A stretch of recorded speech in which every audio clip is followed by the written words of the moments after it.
Is there a Sonic game that's better than Sonic 06? Does this Sonic game even begin to fix the nightmare that is Sonic 06?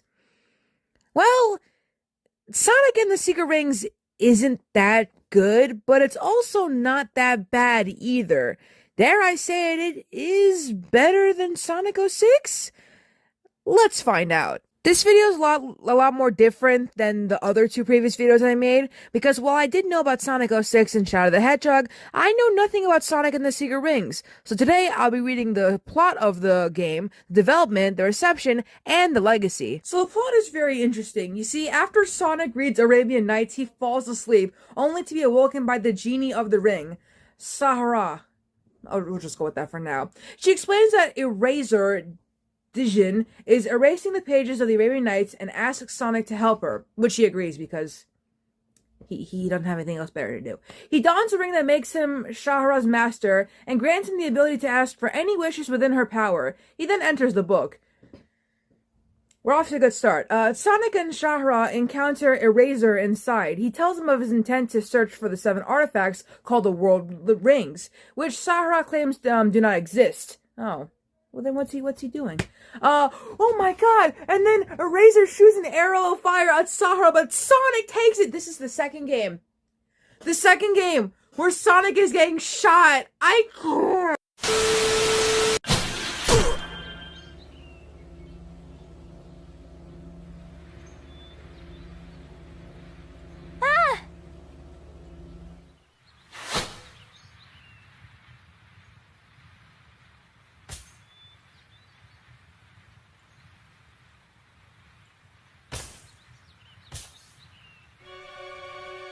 Sonic!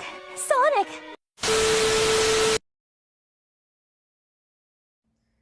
Anyway, Eraser opportunistically tells Sonic that he will remove the arrow if Sonic gathers the World Rings for him. If Sonic does not do so before the flame goes out, his life is forfeit. So Sonic and Sahara embark on a quest to retrieve the World Rings. Of course, over the course of this quest, they learn that whoever collects the rings must be sacrificed to create a link between the Arabian Nights world and the real world. Also, the rings themselves are sealed with different emotions. Elsewhere in the quest, Sahara gives Sonic Eraser's lamp to use as a last resort. After Sonic manages to obtain the World Rings, Eraser convinces Sahara to give them to him. To try and keep them out of Eraser's hands, Sonic wishes for Sahara to do what she truly thinks is right, and she collapses on the ground as her mind cracks due to her conflicting emotions. Eraser attempts to sacrifice Sonic in order to open the gateway between the worlds, but in a move of altruistic what? Oh, it's basically the sacrifice of one's life in order to save or benefit others for the good of the group or to preserve the traditions and honor of a society. Anyway, Sahara interrupts the attack, saving Sonic and asking for his forgiveness before dying in his arms. Without Sonic as the proper offering, Eraser mutates into the monstrous Alf Leia Waleia, now intent on remaking the Arabian Nights in his image before moving on to Sonic's world. Sonic absorbs the world rings of sadness, rage, and hatred, emotions he was feeling at the time, and transforms into Dark Spine Sonic, a darker, more violent version of Super Sonic. What? Oh, never mind. I thought this was gonna be like a cool design. I was severely mistaken. This is really bad. This is the worst design I've ever seen for Sonic. Oh my good god. Anyways, now that Sonic is Darkspine Sonic, it grants him the power to defeat Alf Leia Waleia, but Eraser subsequently boasts that he is immortal and will always return. But then Sonic reveals that he possesses Eraser's lamp, and wishes for Eraser to bring Sahara back to life, restore the book to its original state, and be trapped in his lamp for all eternity. Eraser refuses to do so, but is helpless against the power of his lamp. After granting the third wish, Eraser pleads for Sahara to stop Sonic and save him, but she refuses, leaving him to be sucked into his lamp. Sahara then bursts into tears, and Sonic wishes for a mountain of handkerchiefs to help her through the crying. Sonic then disposes of the lamp into a pit of lava, running through the book until he finds a way home. Sahara states that his story will be forever remembered in the pages of the Arabian Nights, and the title image of Aladdin the Magic Lamp in the book, it then changes to Sonic and the Secret Rings. That's the end of the game. So, the game, which was originally codenamed Sonic Wildfire, was developed by Sonic Team and published by Sega, obviously. They had initially planned to release a port of the '06 game as how can I explain this without laughing, bro? Sega had initially planned to release a port of the 2006 Xbox 360 and PlayStation 3 game Sonic 06 as the first Sonic game for the Wii. Citing lengthy development times for a port, Sega switched plans and conceived of a Sonic game that would use the capabilities of the Wii Remote. Producer, writer, and director Yojiro Ogawa, who had previously worked on Sonic Adventure, already had this basic idea of Sonic constantly moving forward in his mind and immediately imagined its compatibility with the Wii. He later decided that this could be done by using the Arabian Nights, a compilation of Middle Eastern fables, as the game's setting. This inspired the use of Sonic characters as figures from Arabian Nights. Sega removed some of the extraneous elements of recent Sonic games to get back to basics. Storyboard director Zachary G. Brown stated that this game could put Sonic the Hedgehog in a whole new light. He could reach the top of the charts once more. The game's art and setting were heavily influenced by the games Shadow of Colossus, Prince of Persia, and God of War. Its cutscenes constantly featured hand-painted static imagery resembling classic art through painting on parchment.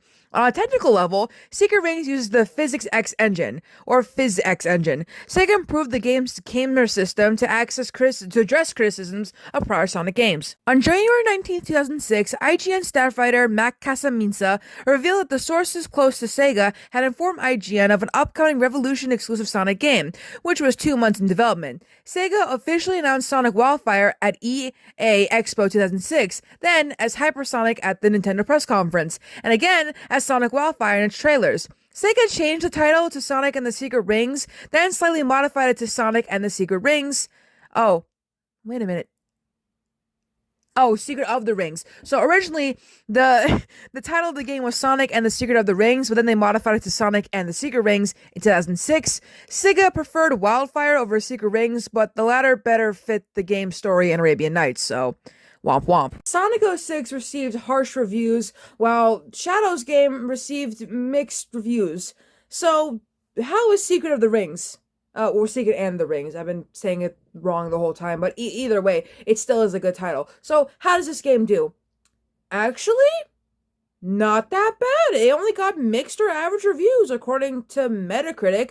The game charted well, and it was the 11th best-selling game of February 2007 worldwide, and 3rd for the Wii. It proved the best-selling Wii game, and 5th among all platforms in the UK. In North America, it was the 13th overall, and 4th for the Wii, with 83,000 copies. In June, July, and August of 2007, the game was 4th, 3rd, and 7th best-selling game for the Wii, respectively. The game received a Platinum Sales Award for the Entertainment and Leisure Software Publishing Association, the ELSPA, indicating sales of at least 300,000 copies in the United Kingdom. It sold 30,567 copies in Japan. Critics felt that Secret Rings was a general improvement over recent Sonic games like 06 and Shadow, whose popularity and critical reception had declined. According to Empire, which gave the game 3 out of 5 stars, Secret Rings reclaims the bewildering blend of platforming and racing that made the series famous, while fixing the erratic stop-start gameplay that marred recent editions, and showcasing the best graphics the Wii has to offer this side of Zelda. However, the occasionally sluggish controls and spasmodic in-game camera mean Sonic's Wii debut is far from perfect. Electronic Gaming Monthly stated that it does a decent job at stopping the bleeding caused by the recent 360 PS3 PSP Sonic, and OneUp.com's Shane Bettenhausen wrote that the Sonic series was definitely on the mend after suffering progressively worse games after the release of Sonic Adventure.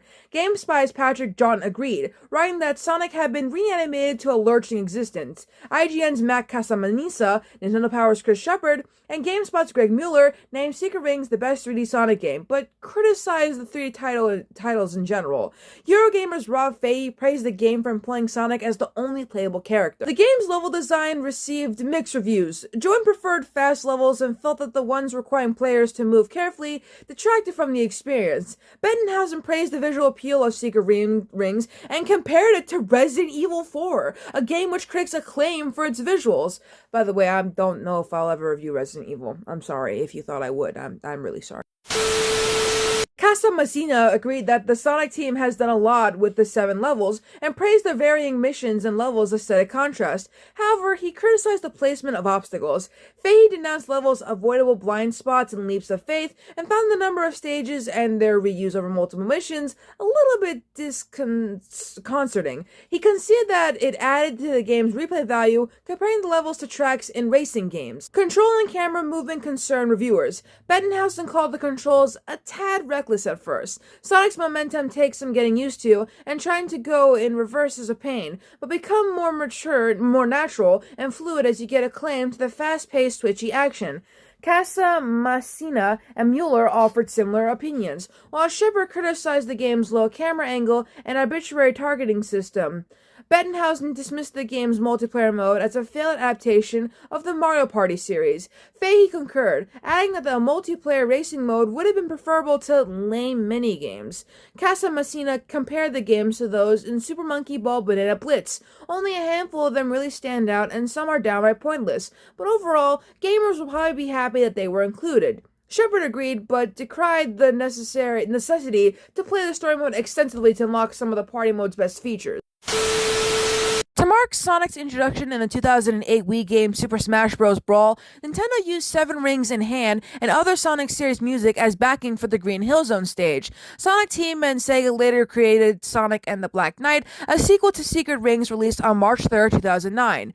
That video will be coming, by the way. The two form the storybook series. Secret Rings is based on Arabian Nights, and Black Knight casts Sonic into the world of King Arthur. On March 18th, Secret Rings and Super Monkey Ball Banana Blitz were compiled in a Wii release titled Sega Fun Pack, Sonic and the Secret Rings, and Super Monkey Ball Banana Blitz. And that's the whole video about Sonic and the Secret Rings. I actually can't wait to talk about Sonic and the Black Knight, because it's about medieval stuff. We're gonna see Sonic with a sword. It's like seeing Shadow with a gun, or Tails with his gadgets, or just Knuckles with a spear. Man, it's gonna be the greatest shit ever. It's gonna be cool. We got some Sonic characters in this game, unlike the other one.